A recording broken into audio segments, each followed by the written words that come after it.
ఓం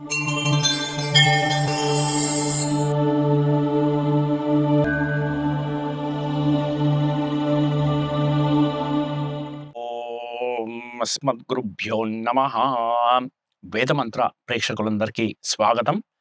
చాలా కాలం తర్వాత మిమ్మల్ని అందరినీ కలుసుకోవడం చాలా ఆనందంగా ఉంది. ప్రేక్షకులందరికీ మొదలుగా శ్రీ విశ్వావసు నామ సంవత్సర ఉగాది శుభాకాంక్షలు. ఈ సంవత్సరం ధనుర్రాశి వారికి ఆదాయ వ్యయాలు, రాజ్యపూజ్య అవమానాల కిందికి వస్తే మీకు ఆదాయము మరియు వ్యయము చరి సమానంగా 5గా ఉన్నాయి. అలాగే మీకు రాజ్యపూజ్య అవమానాల కిందికి వస్తే మీకు రాజ్యపూజ్యం 1 గాను మరియు అవమానము 5 గాను ఉంది.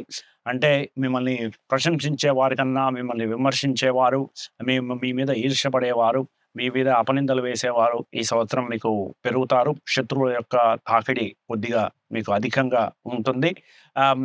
మొత్తం మీద చూసుకుంటే ధనుర్రాశి వారికి ఈ సంవత్సరం సామాన్యం కన్నా ఒక పిసరు మెరుగ్గానే ఉండే అవకాశాలు కనిపిస్తూ ఉన్నాయి.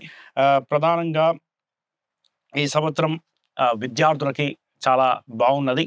విద్యార్థులకి మంచి సక్సెస్ సాధించడము, పరీక్షలలో మంచి ఉత్తీర్ణత సాధించడము, కాంపిటేటివ్గా ఉండడము, ఇలాంటివన్నీ శుభ పరిణామాలు ఉన్నాయి.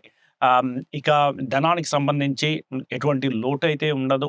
మీ ఖర్చులకు తగినటువంటి ధనము సమయానికి మీకు చేతికి అందుతుంది. మీ పనులన్నీ సవ్యంగా గడుస్తాయి. అయితే ధనాన్ని సేవింగ్ చేసుకోవడం అనేది ఈ ఇయర్ కొద్దిగా మీకు కష్టమయ్యే అవకాశం ఉన్నది. ఇక గ్రహ సంచారానికి వస్తే మీరు గురువు మే వరకు కూడా ఆయన 6వ భావంలో సంచరిస్తూ ఉన్నారు.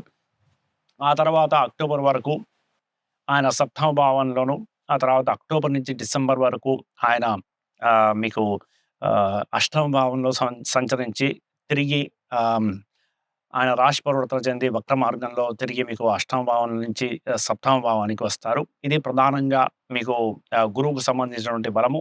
ఇక శని ఈ సంవత్సరం మొత్తం కూడా మీకు 4వ భావంలోనే సంచరిస్తారు. ఇక రాహువు మే వరకు కూడా ఆయన 4వ భావంలో సంచరించి ఆ తర్వాత రాశి పరివర్తన చెంది మే తర్వాత నుంచి ఆయన మీకు 3వ భావంలో మీకు కుంభరాశిలో సంచరిస్తారు. అలాగే కేతువు మీకు 10వ భావంలో సంచరిస్తారు మే వరకు. ఆ తర్వాత అక్కడి నుంచి ఆయన భాగ్యస్థానంలో సంచరిస్తారు.